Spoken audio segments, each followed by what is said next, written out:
السلام علیکم ورحمۃ اللہ وبرکاتہ۔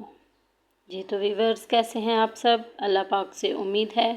کہ آپ ایمان، صحت اور تقوی کی بہترین حالت میں ہوں گے۔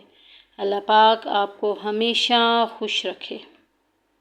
میرا آپ کے ساتھ یہ سفر قرآن پاک کی تجوید اور ترجمے کے ساتھ ہے۔ سب سے پہلے ہم اللہ تبارک و تعالیٰ سے دعا کرتے ہیں کہ اے مولا کریم ہمارے سینوں کو کھول دے اور اسے ہمارے لیے آسان بنائے اور ہمیں اسے دوسروں تک پہنچانے کی توفیق عطا فرمائے۔ اللہم رب اشرح لی صدری ویسر لی امری واحلل عقدۃ من لسانی یفقہوا قولی۔ بڑھتے ہیں اپنے سبق کی طرف۔ اعوذ باللہ من الشیطان الرجیم، بسم اللہ الرحمن الرحیم۔ وَإِن كُنتُم،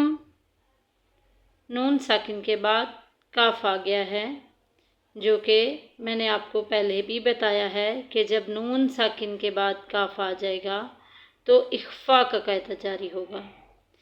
اس کے لیے بہت آسان ٹرک ایک یہ ہے کہ ہم نے جب نون ساکن اور نون تنوین کو دیکھنا ہے،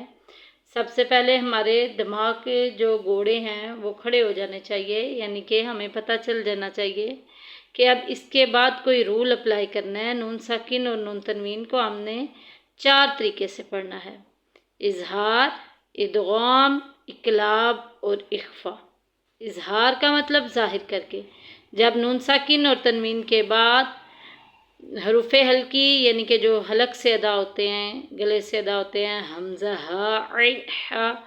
غین، خا، اگر ان میں سے کوئی بھی حرف آ جائے گا تو وہاں پر ظاہر کر کے پڑھیں گے۔ جبکہ نون ساکن اور تنوین کے بعد، نون ساکن کے بعد کاف آیا جو کہ حروف ہلکی میں سے نہیں ہے، اس کے بعد ہم دیکھیں گے کہ کیا یہ یرملون میں سے ہے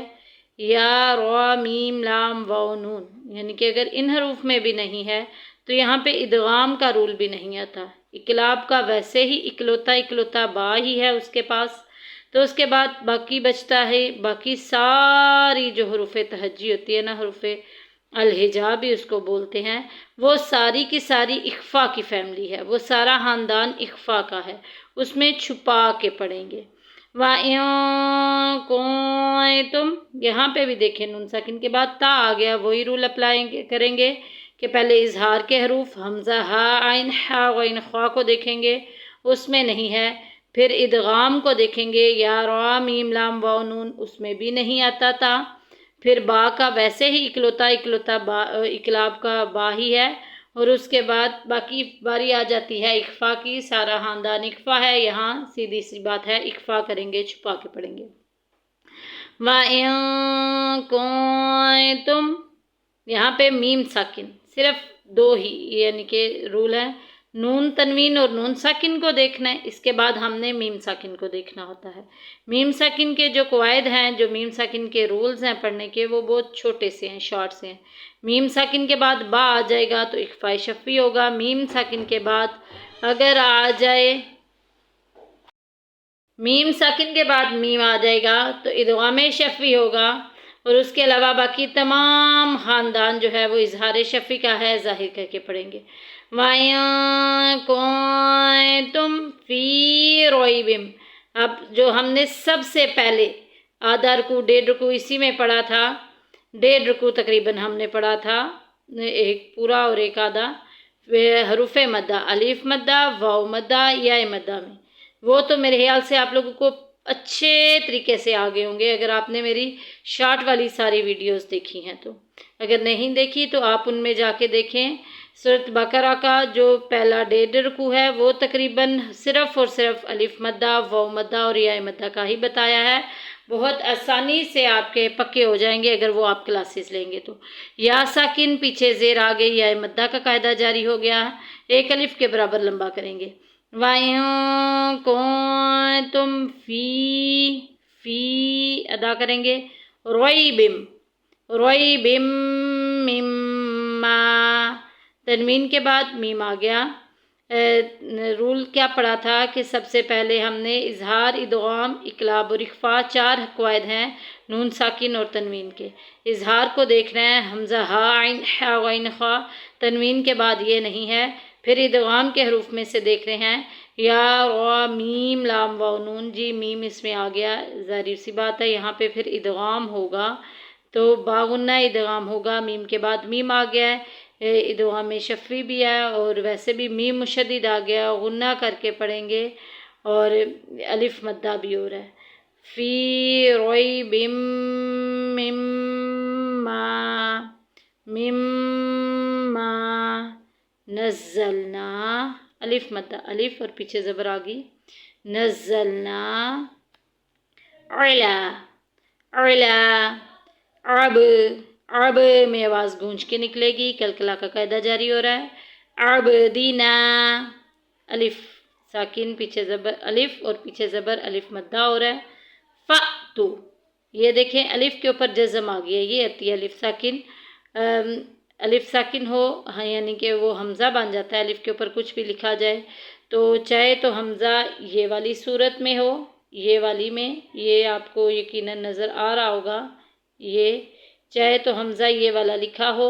یہاں الف کے اوپر زبر زیر پیش کچھ بھی آ جائے تو وہ بھی حمزہ بن جاتا ہے جب یہ دونوں ساکن ہوں گے، تو الف اوپر جزم آ گئی، الف ساکن ہو گیا، حمزہ ساکن بن گیا۔ حمزہ ساکن پورے قرآن پاک میں جھٹکے سے پڑھی جاتی ہے۔ عبدینا عبدینا فأتو فأتو، واو ساکن پیچھے پیش، واو مدہ، فأتو بسورتم، واو ساکن پیچھے پیش، واو مدہ کا قاعدہ جاری ہو گیا ہے۔ تنوین کے بعد آ گیا ہے میم، میم جو ہے وہ ادغام شفوی میں سے ہے تو یہاں پہ ہم نے ملا کے پڑھنا ہے، ادغام کرنا ہے بسورتم، تا کے بعد دیکھیں میم آ گیا، ادغام کا قاعدہ جاری ہو رہا ہے، سوری پہلے میرے الفاظ غلط ہو گئے تھے، ادغام کا قاعدہ جاری ہو رہا ہے، ادغام کے یا را میم لام واو نون یہ 6 حروف ہیں تو تنوین کے بعد اگر میم آ جائے گا تو غنہ کر کے ملائیں گے بسورتم من مثلہ۔ جب یہ دیکھیں نون ساکن کے بعد میم آ گیا، یہاں پہ بھی ادغام کا قاعدہ جاری ہو رہا ہے، نون ساکن کے بعد میم آ گیا، باغنہ ادغام کریں گے، من مثلہ وادعو، واد میں دال میں کلکلا ہو رہا ہے، آواز گونج کے نکلے گی جیسے خالی کمرے میں آواز گونجتی ہے ہماری، آواز کو اپنی کو ہلائیں گے، وادعو زبان کو ڈھیلا چھوڑ دیں گے، یہ آواز پیدا ہو جائے گی، وادعو او میں دیکھیں واو ساکن پیچھے پیش، واو مدہ کا قاعدہ جاری ہو رہا ہے، وادعو شہداءکم، دا میں دیکھیں مد متصل بھی ہے، بڑی مد بھی اس کو بولتے ہیں، 2.5 الف کے برابر لمبا کرتے ہیں، اس میں طول کو پسند کیا گیا ہے، یہاں پہ الف مدہ بھی ہو رہا ہے، الف اور پیچھے زبر آ گئی ہے۔ ادغام شفوی، میم ساکن کے بعد میم آ گیا، ادغام شفوی ملا کے پڑھیں گے، مدغم کر دیں گے، نون ساکن کے بعد دال جو ہے وہ اخفاء شفوی میں سے آتا ہے، ادھر سے ملا کے پڑھتے ہیں، وَادْعُوا شُهَدَاءَكُم مِّن دُونِ اللَّهِ إِن كُنتُمْ صَادِقِينَ، ان میں بھی دیکھیں اخفاء ہو رہا ہے، نون ساکن کے بعد کاف آ گیا اور ادھر بھی نون ساکن کے بعد تا آ گیا، یہ حروف اخفاء میں ہے، نہ تو یہ کاف اور تا نہ تو اظہار میں ہے، حمزہ ہا عین حا غین خا میں، نہ ہی یہ یرملون میں یا را میم لام واو نون میں ہے۔ باقی رہی بات اقلاب کا، ویسے ہی اکلوتا با ہے اور یہ یقیناً اخفاء کا خاندان ہی ہے، میم ساکن کے بعد صاد، میم ساکن کے بعد میم آ جائے تو ادغام شفوی ہوگا، با آ جائے تو اخفاء شفوی ہوگا، باقی اس کے علاوہ کچھ بھی آ جائے تو اظہار شفوی ہوگا، ظاہر کر کے پڑھیں گے۔ صادقین میں یا مدہ کا قاعدہ جاری ہو رہا ہے، صادقین یا ساکن پیچھے زیر آ گئی۔ اب پوری آیت کو ایک سانس میں پڑھ لیتے ہیں۔ وَإِن كُنتُمْ فِي رَيْبٍ مِّمَّا نَزَّلْنَا عَلَىٰ عَبْدِنَا فَأْتُوا بِسُورَةٍ مِّن مِّثْلِهِ وَادْعُوا شُهَدَاءَكُمْ۔ سانس ٹوٹ گیا، وقف کی علامت موجود نہیں، آگے بڑھنے کے لیے ہمیں پہلے پیچھے سے ملا کے پڑھنا پڑے گا۔ وَادْعُوا شُهَدَاءَكُم مِّن دُونِ اللَّهِ إِن كُنتُمْ صَادِقِينَ۔ صدق اللہ العظیم۔ جی بڑھتے ہیں اب اس کے ترجمہ و تفسیر کی طرف کہ اللہ سبحانہ و تعالی قرآن مجید کی اس آیت میں کیا ارشاد فرما رہا ہے۔